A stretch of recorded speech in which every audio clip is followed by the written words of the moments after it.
네, 이 시간에 우리가 함께 나눌 말씀은 그것까지 놓아야 합니다 라는 제목의 말씀입니다. 여러분들은 가장 소중하게 여기시는 것이 무엇입니까? 사람에게는 누구나 소중한 것이 있어요. 어떤 사람은 돈이기도 하고 건강이기도 하고 또 권력이나 명예이기도 하고 또 어떤 사람들은 부모이거나 자식이기도 합니다. 그런가 하면은 어떤 이들은요, 이러한 외부적인 것이 아니라 내 자존심이 가장 생명보다 중요하게 생각하는 사람들도 있습니다. 그리고 저마다 자신이 소중하게 여기는 그것들을 지키고 또 보호하기 위해서 힘든 줄 모르고 몸이 부서져라 일을 하기도 하고 희생을 감내하기도 합니다. 그런가 하면 그것을 잃어버리게 될 때에 삶을 포기하거나 또 다른 사람에게 분풀이하면서 유해를 가하는 등의 잘못된 선택을 하기도 합니다. 여러분에게는 가장 소중하고 귀한 것이 혹은 가장 취약하고 또 약한 것이 무엇입니까? 저는 얼마 전에 제게 가장 소중하게 여기고 또 가장 취약한 것이 바로 저희 아이들이라는 것을 새삼 깨닫고 회개한 일이 있습니다. 그동안 살면서 깊이 생각해 보지 않았는데요. 가만히 보니까 우리 아이들이 아파가지고 응급실에 이렇게 가게 되거나 어떠한 검사 같은 것을 이렇게 받게 될 때마다 제 마음이 한없이 무너지는 것을 최근에 깨닫게 된 것입니다. 물론 이것은 병원에 관련된 저에게 안 좋은 그런 기억들이 있기 때문이기도 한데요. 어쨌든 그럴 때마다 제 힘으로 어찌할 도리도 없으면서 이것을 하나님께 온전히 맡기고 기도하면 되는데 전전긍긍하면서 마음 졸이고 나약해지는 저를 보게 되었던 것이죠. 그런 저의 믿음 없는 모습을 주님 앞에 고백하면서 회개하였던 것입니다. 여러분들에게는 가장 소중하거나 또 가장 취약하고 건드리기만 하면 무너지는 것이 무엇입니까? 다 각자 다를 수가 있습니다. 여러분들은 그것을 주님께 내려놓기 위해서 기도하신 적이 있으십니까?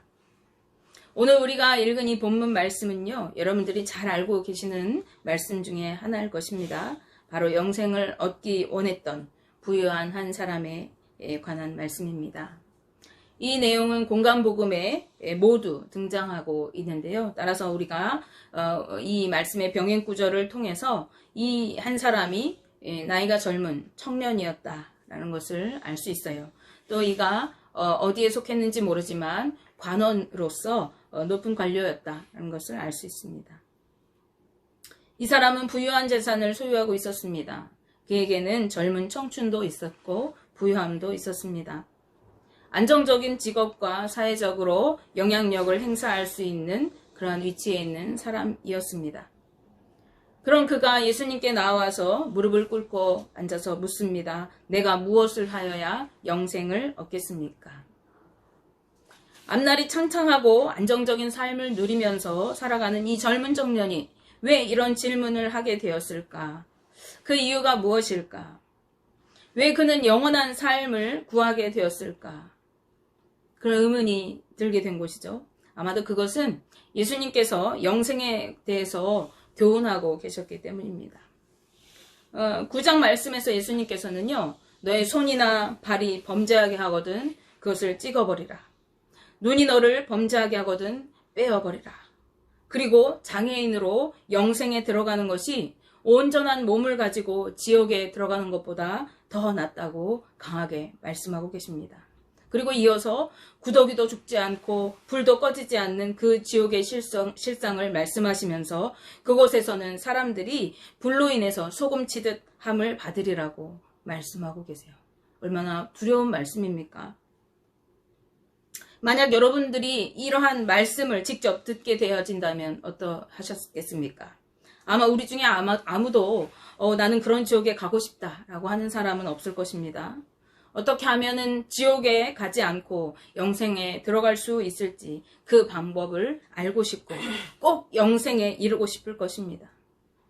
아마 이 청년에게도 하나님 나라에 대한 갈망이 영생에 이르고 싶은 목마름이 생겼을 것입니다. 어쩌면 오래전부터 가지고 있었지만 그것이 더 강화되었을 수도 있습니다. 그렇기 때문에 예수님께 나와서 내가 어떻게 해야 즉 내가 무엇을 더 해야 영생을 얻겠습니까? 라고 묻게 된 것입니다. 이 청년의 구원관은요, 당시 유대인들이 보편적으로 가지고 있었던 율법의 행위를 통해서 구원을 얻는다는 것이었습니다. 따라서 구원을 얻고 영생에 이르기 위해서는 자신이 무엇을 더 해야 한다고 여겼던 것이죠. 이 같은 행위를 통해 구원을 얻는다는 것은 잘못된 구원관이었습니다. 구원은 예수 그리스도를 믿고 따르는 자들에게 하나님께서 거저 주시는 은혜인 것이죠. 마가는 이 청년이 구원은 갈급해 하면서도 정작 제대로 된 구원에 대한 지식, 구원관을 가지고 있지 못하다는 것을 꼬집기 위해서 의도적으로 단어를 사용합니다. 이 청년이 말했던 얻으리까라고 하는 이 얻으리까로 번역된 단어는요, 제비를 뽑다, 제비 뽑기라는 뜻을 가진 클레로스라는 그 단어에서 유래된 말입니다. 당시 유대인들에게는 제비를 뽑는 행위는 신의 뜻을, 하나님의 뜻을 알아보기 위한 어떤 행위였어요. 그래서 제비 뽑기의 결과가 하나님의 뜻이라고 여겼던 것이에요. 그래서 이스라엘 백성들이 왕을 뽑을 때에 그 족속별로, 지파별로, 가족별로 나와서 왕을 뽑는 그런 모습들이 성경에 나옵니다. 그리고 이스라엘 백성들이 하나님께 재난이 닥쳤을 때, 어려움이 올 때, 농사가 흉년이 들었을 때, 이 재난이 무엇 때문인가, 전쟁에서 패했을 때 이것이 누구 때문인가 하는 것을 가려내기 위해서도 제비를 뽑았습니다. 그리고 이스라엘 백성들이 하나님께 가나안 땅을 이제 기업으로 분배받을 때에도 이 제비를 뽑아서 지파별로 그 땅을 기업을 받게 되어집니다. 그렇기 때문에 이 클레로스라고 하는 단어의 궁극적인 뜻은요, 기업 혹은 상속의 의미가 있습니다. 그런데 우리가 기업이다, 상속이다 라고 하는 이 단어는 구약에서 이스라엘 백성을 향한 하나님의 조건 없는 사랑을 가장 분명하게 표현해 주는 그러한 단어입니다. 즉 하나님께서는 아무 조건 없이 예수 그리스도를 믿는 당신의 백성들에게 하나님의 나라를 상속할 수 있도록 기업으로 주신 것입니다. 즉 거저 주시는 은혜인 것이죠. 마가의 이런 표현으로 볼 때 부자 청년의 질문은요, 맞지 않는 질문이에요. 내가 무엇을 더 해야 영생을 거저 얻겠습니까? 라고 앞뒤가 맞지 않는 질문을 하고 있는 거예요. 거저 얻다라고 하는 것은 조건이 없는 거예요. 그냥 공짜로 주는 것입니다. 근데 이 부자 간호는 어떤 조건이 충족돼야지만이 거저 얻을 수 있느냐고 엉뚱하게 묻고 있는 것이죠. 우리는 그가 하나님의 나라, 즉 영생을 얻고자 하는 간절한 소망과 갈망이 있지만은 올바른 구원관을 갖지 못하고 바른 믿음을 가지지 못했음을 알 수가 있는 것입니다. 다음으로 마가복음 10장 13절에서 16절까지 말씀에서 예수님께서 어린아이 하나를 이렇게 안으시고 하나님의 나라를 이 어린아이와 같이 받들지 않는 자는 결탄코 그곳에 들어가지 못하리라고 말씀해 주십니다. 즉 어린아이와 같이 순수한 마음으로 하나님의 나라를 바라보고 하나님의 은혜를 사모하는 자, 하나님을 전적으로 신뢰하고 사랑하는 자들이 천국에 들어갈 것이라는 말씀입니다. 예수님의 이런 교훈을 들었던 이 관원은 어떤 마음이었을까요? 그는 사회적으로 지위가 있는 사람일 뿐만 아니라 영향력을 끼치는 사람이었을 뿐만 아니라 종교적인 열심이 있었던 사람입니다. 20절 말씀에서 계명을 말씀하시는 예수님께 그가 하는 대답으로 우리는 그것을 알 수가 있어요. 그가 뭐라고 대답했는지 우리가 말씀을 보시겠습니다. 그가 여짜오되 선생님이여 이것은 내가 어려서부터 다 지켰나이다. 아멘. 하나님께서 10계명을 얘기하시면서 네가 이런 계명을 알지 않느냐, 너 그거 잘 알고 있지 않느냐, 그것들을 지켜라 라고 말씀하시니까 그건 내가 어려서부터 다 지켰습니다 라고 얘기하는 거예요. 그는 말씀대로 순종하며 살려고 애썼던 사람이었습니다. 율법을 따라 행하면서 살아가는 사람이었고 어려서부터 그러한 삶을 살았던 것으로 보면은 그는 믿는 가문의 사람이었음이 분명합니다. 그래서 그는 하나님께 제사하는 것을, 안식일을 지키는 것을 열심히 지켰어요. 그건 물론이고 나름대로 율법의 요구들을 모두 지키며 살았다는 어떤 자부심이 있었던 거죠. 그렇기 때문에 예수님께 내가 그것을 다 지켰다라고 대답할 수 있었던 거죠. 우리는 누구도 율법의 요구를 다 이룰 수 없어요. 그런데 이 청년이 아주 담대하게 내가 그거 다 지켰습니다 라고 얘기하는 거예요. 예수님께서 말씀하신 계명의 요구는요, 하나님께 관한 전반부의 계명이 아니라 사람에 관한 계명입니다. 하나님을 향한 사랑을 나타내는, 그래서 눈에 보이게 증명하는 방법은 뭐냐? 그가 이웃을 향해서 어떻게 행하는지 그 모습으로 하나님에 대한 사랑을 나타낼 수가 있는 것이죠. 그렇기 때문에 예수님께서는 하나님을 사랑하며 이웃에게 율법을 따라 선대하며 살아가려고 힘썼던 이 청년을 바라보시고 사랑하셨다라고 성경이 말씀하십니다. 그런 이 청년은 내가 예수님께 말씀하신 것들을 다 지켜놓으라고 대답하면서 스스로 흡족한 마음이 들었을지 모릅니다. 이 정도면 구원을 받은 자라고 말해도 되지 않을까라고 하는 그 자기 만족의 속으로 예수님께서 그래 너는 분명히 구원받은 자가 틀림없구나 라고 인정해 주시기를 바라면서 주님께 질문했을지 모릅니다. 당시 대부분의 유대인들은 자신들은 구원받은 선민이라고 하는 그 우월감과 자기 만족감에 빠져 있었고 교만한 삶을 살았어요.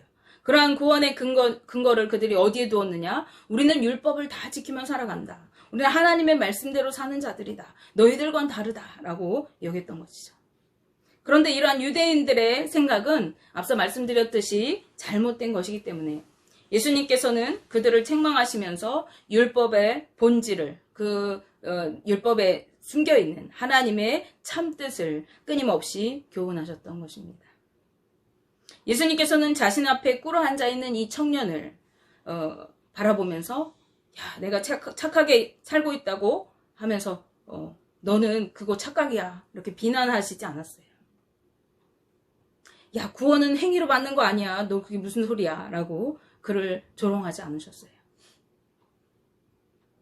네가 지금 구원에 대해서 착각하고 있어. 너 바로 알고 제대로 믿어라 라고 책망하지 않으셨어요. 하나님을 사랑하려고 율법을 열심히 지키려고 부족하지만 말씀대로 살아가려고 애쓰며 살아온 이 청년을 한없는 사랑의 눈으로 바라봐 주셨습니다. 그리고 이렇게 말씀하십니다. 내가 아직도 한 가지 부족한 것이 있으니 가서 내게 있는 것을 다 팔아 가난한 자들에게 주라. 그리하면 하늘에서 보화가 내게 있으리라. 그리고 와서 나를 따르라. 아멘. 예수님께서 자신이 구원받기에 충분한 자라고 인정해 주시기를 바랐던 이 청년에게 예수님께서는 그가 어디에 매여 있는지 분명하게 일러주십니다. 그리고 내게 한 가지 부족한 것이 있대. 네가 넌 구원받기에 형편없는 애야. 너는 진짜 하나님 앞에 세우기도 부끄러운 애야. 이렇게 말씀하시지 않고 내가 너무 잘했는데 한 가지가 부족해. 딱 한 가지만 너가 더 수정하면 되겠어 라고 이렇게 일러주시는 것이죠.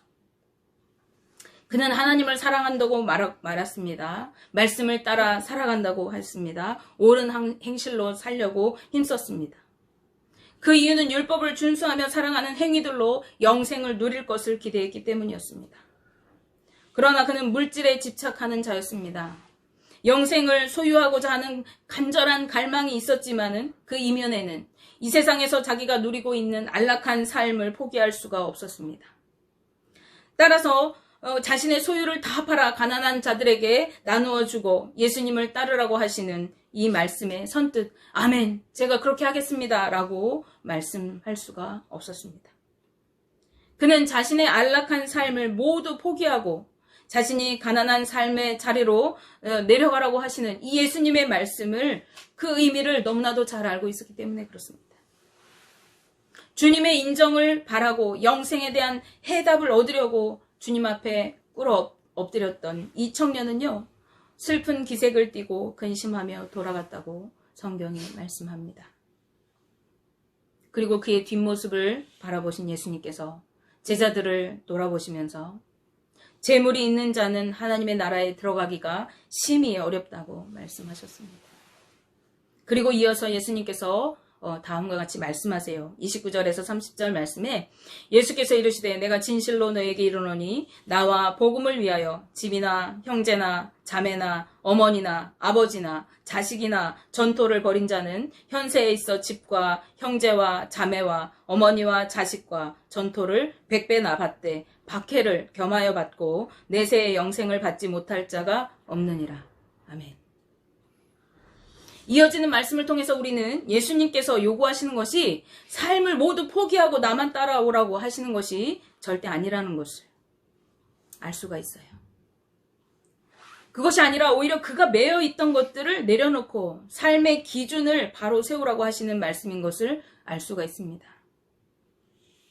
물질에 마음 두지 말고 하나님 나라를 소망하면서 주님을 믿고 따르는 일에 마음을 두고 살아가라는 말씀이에요.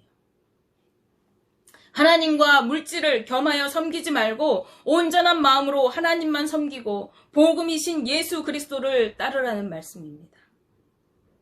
그것이 영생에 이르는 참된 길이기 때문에 그 길을 말씀하신 것이죠.